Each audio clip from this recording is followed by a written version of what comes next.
এখন আদার সিজন, আর এই সিজনে প্রচুর পরিমাণে বাজারে কম দামে আদা পাওয়া যায়, তাই সারা বছরের জন্য কম দামে আদা কিনে সংরক্ষণ করে রাখতে পারেন কোনো রকম ফ্রিজ ছাড়া। কীভাবে আপনারা খুব সহজে ফ্রিজ ছাড়া সংরক্ষণ করবেন সেটাই দেখিয়ে দিব আজকের ভিডিওতে। তো চলুন তাহলে দেখে নিই। আমি এখানে 700 গ্রামের মতো আদা নিয়েছি, যেহেতু আমরা 2 জন মানুষ, খুব বেশি আদার প্রয়োজন হয় না। তো এখানে আমি বেশ কিছুটা আদা এভাবে করে নিয়ে নিলাম। এখন এগুলোকে খোসা ছাড়িয়ে নিব। আপনার চাইলে কিন্তু ডিপ ফ্রিজে এগুলোকে রেখে তারপর বের করে নিয়ে খোসা ছাড়াতে পারেন, সেক্ষেত্রে কিন্তু একদমই অল্প সময় লাগে। যেহেতু আমার অল্প পরিমাণ আদা, আমি এমনিতেই এইভাবে করে খোসাটাকে ছাড়িয়ে নিব। তো কিভাবে খোসাটা ছাড়িবেন সেটাও একটু দেখিয়ে দিলাম। এই সময়টাতে কিন্তু বাজারে প্রচুর পরিমাণে আদা পাওয়া যায়, আর দামটাও থাকে কম, তাই চাইলে কিন্তু সারা বছরের জন্য আপনারা সংরক্ষণ করে রাখতে পারেন, তাও আবার কোনো রকম ফ্রিজ ছাড়া। তো বোতলের এই মুখটা নিয়ে এভাবে কিন্তু টান দিলে খুব সহজে দেখুন আদার খোসাটা ছাড়ানো যায়। আমার কাছে সবথেকে ভালো হয় ডিপ ফ্রিজে রেখে এবং ডিপ ফ্রিজ থেকে বের করে এটাকে হাত দিয়ে ছাড়ালে খুব সহজে এটা ছাড়ানো যায়। তো আমি যেহেতু বছর জুড়ে সংরক্ষণ করব কোনো রকম ফ্রিজ ছাড়া, তাই এই পদ্ধতিটা অ্যাভয়েড করলাম।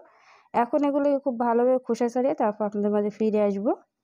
তো এই তো খোসাগুলো সব ছাড়িয়ে নিলাম। এখন এগুলোকে মিহি কুচি করে কেটে নিতে হবে, একদমই কুচি করে কিন্তু কেটে নিতে হবে খুব দ্রুত, যেহেতু এটা শুকাবো।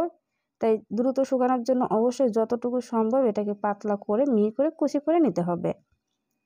ব্লেন্ডারের জারে দিয়ে এটাকে কিছুটা পেস্ট করা যায়, সেক্ষেত্রে কিন্তু গন্ধটা অতটা থাকবে না।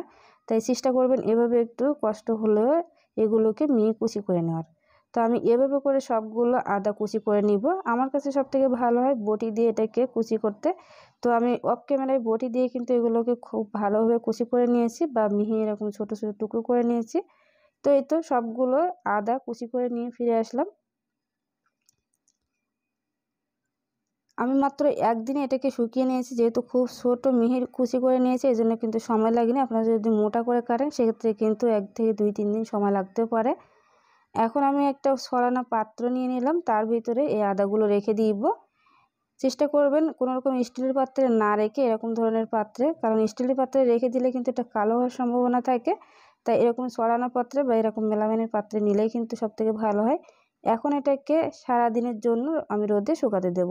চেষ্টা করবেন সকালে এগুলোকে কেটে তারপর রোদে দেওয়া, সেক্ষেত্রে কিন্তু একদিনে এগুলোকে শুকিয়ে যাবে। তো আমি 2টা পাত্রে নিয়ে নিলাম। এখন এগুলোকে সরাসরি রোদে দিয়ে শুকিয়ে নিলাম। মাশাআল্লাহ করে দেখুন মাত্র একদিনে এগুলো কত সুন্দর শুকিয়ে এসেছে। যারা কিনা কখনো এগুলো সংরক্ষণ করেননি, এইভাবে একবার চেষ্টা করবেন। এর গন্ধটা কিন্তু কোনো রকম নষ্ট হয় না।